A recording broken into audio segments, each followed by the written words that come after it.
Selamat pagi teman-teman, apa kabar semua? Selamat akhir pekan. Selamat ya buat teman-teman yang baru saja melahirkan. Mungkin sudah ada 6-7 orang yang lapor memberitahu gitu kan ya, lahiran dengan aman, selamat gitu, nggak ada masalah. Kak Etik dari Jogja, selamat ya Kak ya. Kak Nina dari Semarang, Kak Tuti dari, pokoknya banyak. Selamat semua untuk teman-teman semua, saya nggak hafal satu-satu.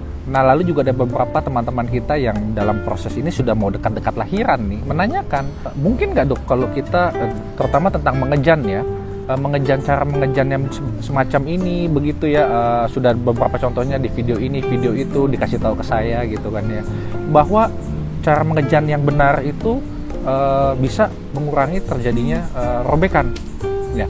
Itu jawabannya saya bilang bisa. Tetapi dalam diskusi gitu saya bilang lah, tapi tidak cuma ini, ada saja yang lain bisa menyebabkan. Jadi teman-teman ini selalu mau menanyakannya, dok gimana caranya supaya tidak ada robekan? Jaminan, jadi meminta jaminan. Rasanya kalau misalkan teman-teman menanyakan jaminan, rasanya ini kayaknya tidak ada yang bisa menjamin. Ya, memang betul bahwa cara mengejan yang salah itu berkontribusi untuk bisa terjadinya robekan perineum, tetapi apakah itu suatu jaminan? Rasanya tidak, karena ada faktor-faktor lain juga yang sebenarnya mempengaruhi. Lalu di sini juga setelah saya tonton beberapa video juga, memang tidak ada teman-teman kesehatan yang lain juga memberikan jaminan bahwa kalau Anda melakukan begini itu luka lahiran tuh pasti bagus, nggak ada robekan, mulus, lancar. Nah sebelum kita ngomongin tentang cara mengejan yang benar supaya tidak ada robekan, ini kan nggak cuma mengejan yang bisa menyebabkan suatu hal yang robek ini, bisa saja termasuk dari besar bayinya. Tentu bayi yang misalnya 3,5 kilo atau lebih dari itu berpotensi membuat robekan lebih besar dibandingkan yang hanya 2,5 kilo, 2,7, 2,8, betul kan? Jadi korelasi ini selalu ada. Itu yang teman-teman mesti ingat. Caranya kalau kayak begini, itu sebenarnya dari awal kehamilan, itu sebenarnya kenaikan berat badan kita dalam proses kehamilan itu sudah sebenarnya harus terjaga, tidak boleh yang sangat terlalu banyak sekali. Nah lalu faktor lainnya itu adalah tentang posisi janin. Banyak teman-teman yang bilang, aduh dok, janin kalau misalnya kepalanya, misalnya maksudnya mungkin ubun-ubunnya di belakang begitu ya, itu lahiran agak susah ya. Betul bahwa memang posisi yang paling bagus itu adalah yang kalau misalnya ubun-ubunnya itu adanya di atas, menghadap ke arah perut begitu kan ya, pada saat turun ya. Jadi memang itulah yang fisiologisnya semacam itu. Kalau misalnya agak di belakang, memang bisa terjadi kemungkinannya lahiran agak sulit. Mungkin proses mengejannya juga akan lebih lama atau bahkan membutuhkan alat bantu seperti vakum atau forceps. Tetapi kalau kita sudah berbicara tentang menggunakan alat bantu ini, tentu resiko untuk terjadinya robekan akan jauh lebih tinggi. Ya, bahkan memang ada yang sengaja kita lakukan episiotomi, kita gunting sedikit supaya robekannya itu juga menjadi lebih bagus. Tetapi kalau ini kan sebenarnya tidak masuk hitungan ya, karena kan yang kita bicarakan paling banyak di sini adalah yang normal aja. Jadi kalau sudah pakai alat bantu ya wajar lah kalau misalnya ada sedikit robek begitu. Hal lainnya lagi adalah persalinan yang begitu cepat. Teman-teman yang mengejannya terlalu cepat, maunya cepat selesai begitu kan ya, lahirannya nggak lama, pokoknya itu karena lebih cepat, itu sebenarnya berpotensi juga untuk terjadinya robekan kembali meskipun itu sudah hamil kedua ataupun hamil ketiga. Nah di sini yang paling penting adalah kapan waktu kita mengejan begitu. Di sini banyak sekali teman-teman yang hamil kedua udah mulus-mulus, ini kayak hamil pertama nih, gue ngejan aja lah begitu kan ya, kayaknya udah mau lahiran begitu. Apalagi kalau misalnya udah dikasih tahu sama bu bidannya atau gimana, bu ini masih belum lengkap, masih 7 cm atau 8 cm pembukaannya begitu. Ini pembukaan itu kan harus full ya, 10 cm kalau kita bilang. Tetapi teman-teman bawaannya udah kepedean aja, enggak ini sama nih kayak dulu gue udah mau lahiran nih, ngejan aja nggak ikutin apa katanya. Nah itu berpotensi untuk robek. Nah jadi di sini bisa berpotensi itu tidak hanya yang robek di bawahnya dulu, ini di atasnya dulu ini bisa robek karena mulut rahim itu tidak seelastis dari vagina ya ataupun yang perineum lainnya. Jadi kapan kita mengejan ini hanya tenaga kesehatan yang mengetahuinya itu bahwa ini sudah lengkap. Sebelum lengkap, teman-teman tidak boleh mengejan dahulu. Boleh ya, meskipun mulesnya kayak gimana, ditahan dulu, jangan mengejan, karena itu memang itu proses untuk penipisan dulu lagi, pembukaan lagi agar menjadi lebih lengkap. Jangan maunya, kadang-kadang itu kalau saya perhatikan di rumah sakit itu maunya cepet-cepet, udah sakit, udah nggak tahan ini dok, gue pokoknya mau ngeden aja deh pokoknya. Itu enggak, tidak segampang itu teman-teman, perlahan-lahan begitu ya.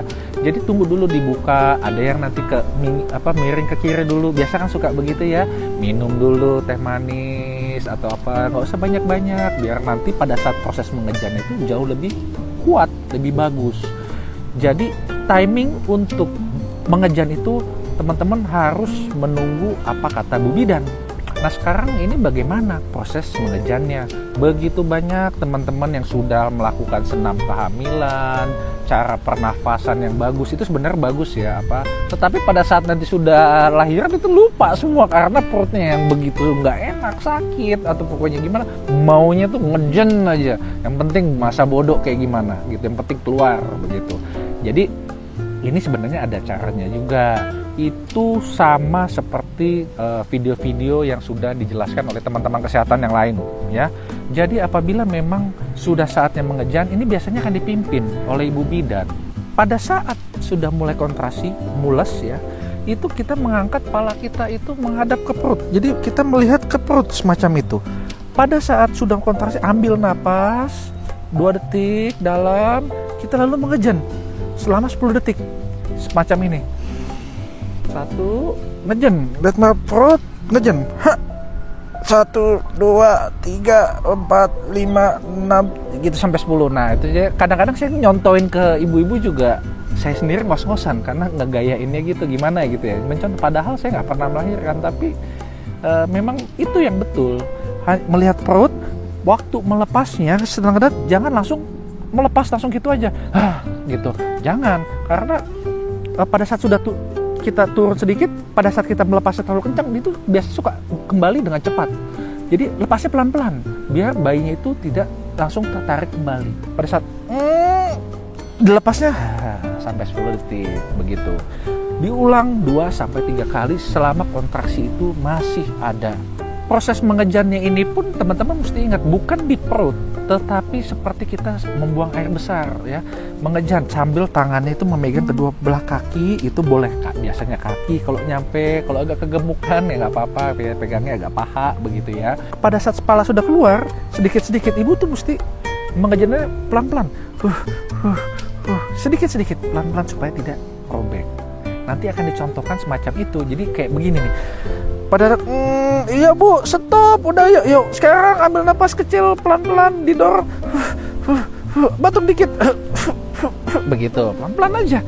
Pada posisi apabila kepala sudah mau keluar ini, biasanya ibu bidan akan menjaga perineum kita agar tetap intak ya. Jadi tidak boleh didorong sekuat tenaga, pelan-pelan untuk melewati daerah yang mau keluar ini, kepala, karena ini cukup besar dan berpotensi untuk merobek.